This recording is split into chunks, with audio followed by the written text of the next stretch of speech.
Hello, hello, j'espère que vous allez bien dans cette ambiance un petit peu électrique qui se prépare avec cette pleine lune. Il y a un peu de tension dans l'air. Alors avant de démarrer, merci d'activer la cloche si vous souhaitez recevoir les notifications de mes posts. Alors oui, je vous disais qu'on va se préparer à vivre une pleine lune particulièrement intense ce 19 août à 20h25 heure de Paris. Donc ce sera une super lune, elle est au plus proche de la Terre et elle aura lieu dans l'axe Lion-Verseau. Alors je rappelle qu'une pleine lune, c'est la culmination du cycle solilunaire, c'est un moment d'apogée, d'accomplissement où une mise en lumière est faite, une récolte, des intentions qu'on a mises lors de la nouvelle lune en Lion, donc qui était corrélée au portail 888. Et alors cette période est marquée par des énergies puissantes qui vont influencer profondément notre chemin karmique.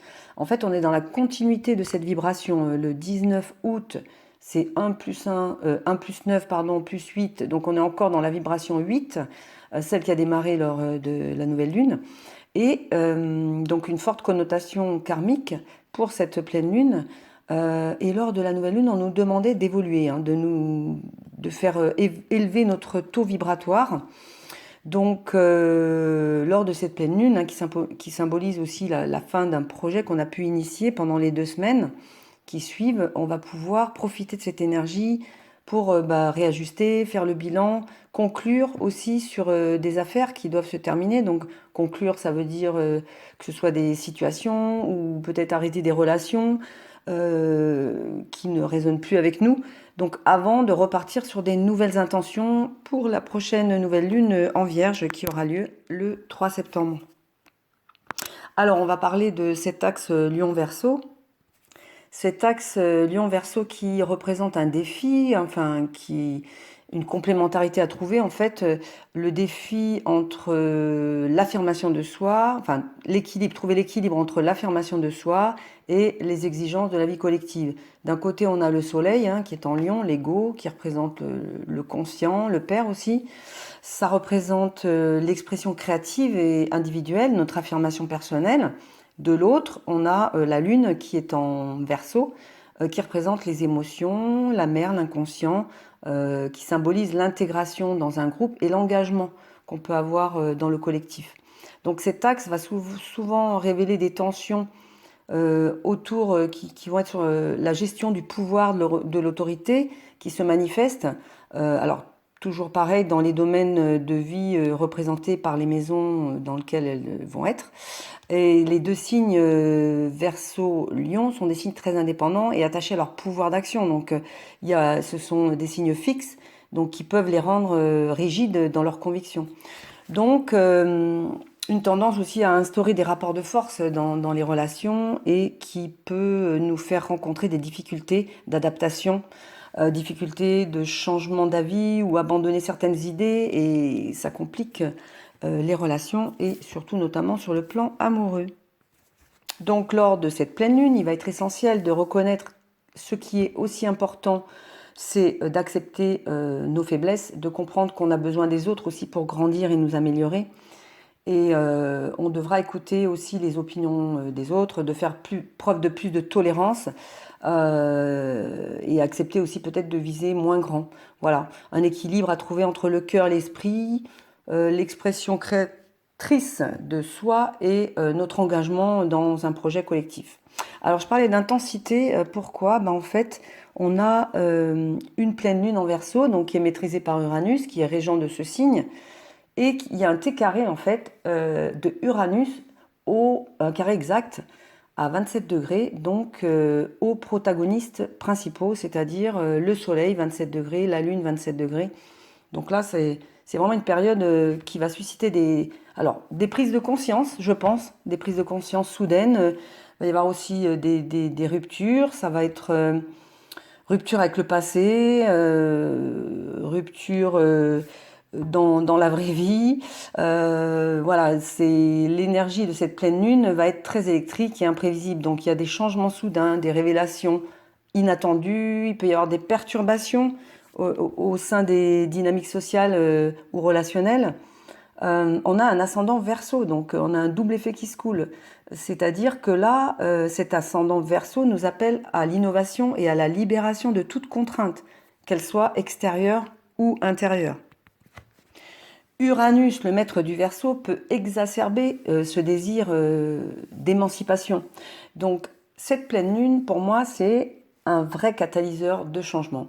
Elle se situe en maison 1 et elle est conjointe à l'ascendant Verseau. Donc là, les énergies, les émotions vont être teintées d'une énergie de liberté, de singularité. Donc le Verseau va nous inciter à nous détacher des conventions pour explorer de nouvelles voies. Donc là, on va être invité aussi à nous interroger sur l'authenticité et la manière dont nous présentons au monde. Le soleil en maison 7, là, il va y avoir l'importance des autres, des relations. La 7, c'est la maison des partenariats. En plus, on a un axe intercepté lors de cette pleine lune, un axe 1-7 intercepté. Donc, c'est l'équilibre entre notre besoin de briller individuellement et la manière dont on peut réagir avec ceux qui nous entourent. Donc, on va être obligé encore d'examiner nos relations, de comprendre comment notre lumière personnelle peut éclairer non seulement notre chemin, mais aussi celui des autres, trouver un équilibre entre l'affirmation de soi et la coopération qu'on peut avoir avec les autres. Et on rappelle aussi que le soleil est le maître du signe du lion, donc il est dans son domicile. Donc là, ça accentue l'expression, la volonté et l'ego.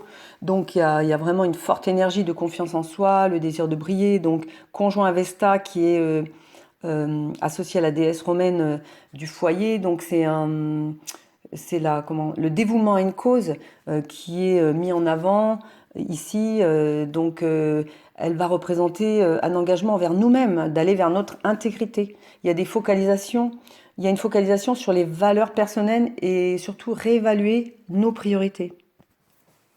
Et Mercure rétrograde qui permet aussi cette réflexion, qui va nous permettre de nous introspecter, car là j'ai fait récemment un post sur Mercure rétrograde, donc il est en Lion depuis le 14 août, il s'est mis au sextile de la conjonction Mars-Jupiter et au carré d'Uranus, il nous demande de revoir aussi l'image qu'on a de nous, d'innover, de trouver des solutions ou d'autres façons de procéder, de réviser nos schémas mentaux par rapport à l'image qu'on a de nous-mêmes, de rester authentique. Donc c'est aussi par rapport à nos comportements inconscients.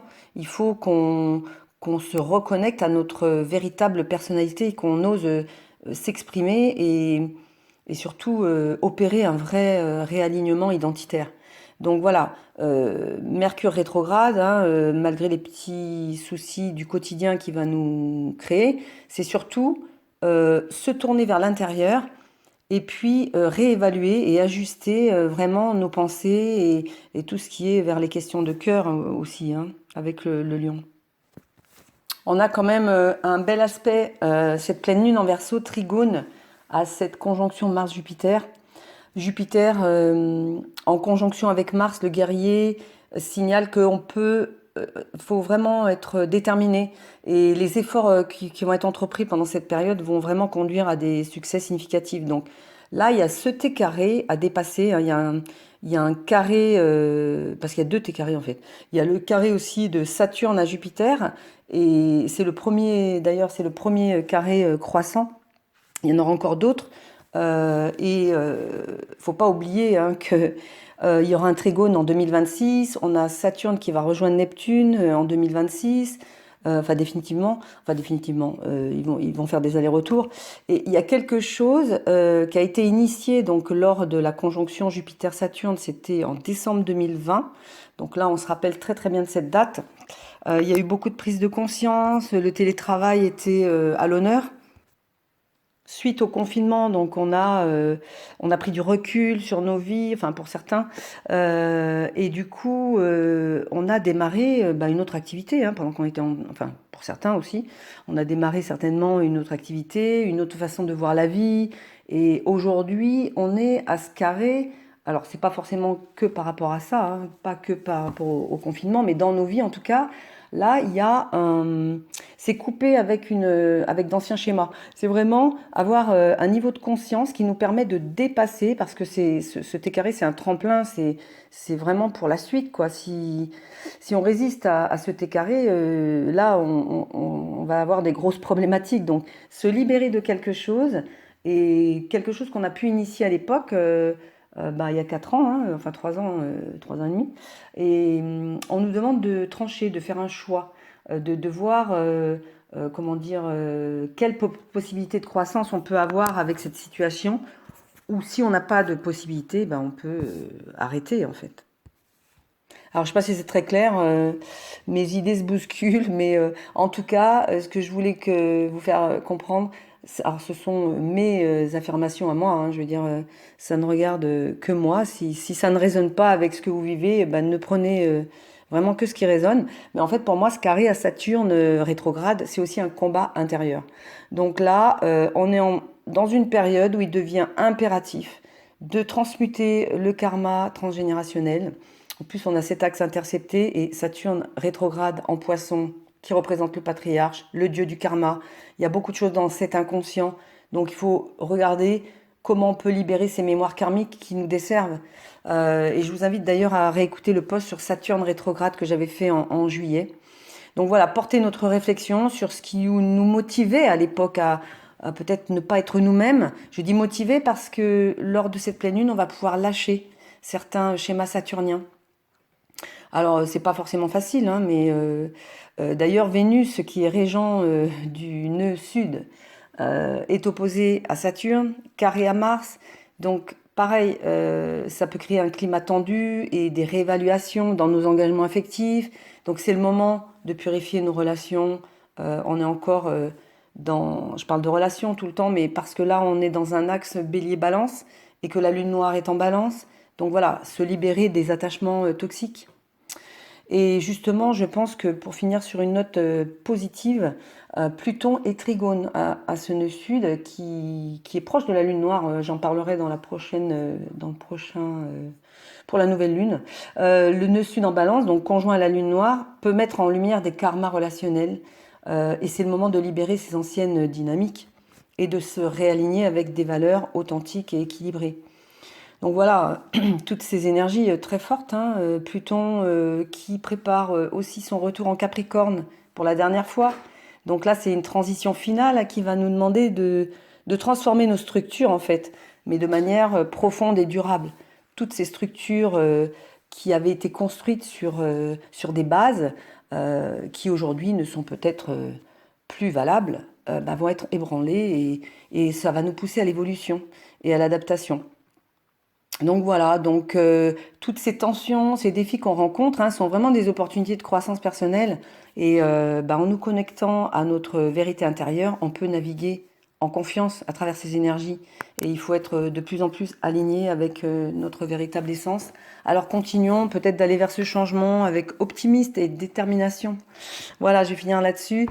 Donc cette analyse est généraliste et doit être corrélée bien sûr à votre thème de naissance. Donc si vous souhaitez une analyse personnelle, je vous mets le lien de mon site dans la description. Si vous aimez mon travail, n'hésitez pas à liker, partager et vous abonner. Je remercie vraiment déjà tous ceux et celles qui me suivent. Passez une très belle journée. Prenez bien soin de vous. À très bientôt. Au revoir.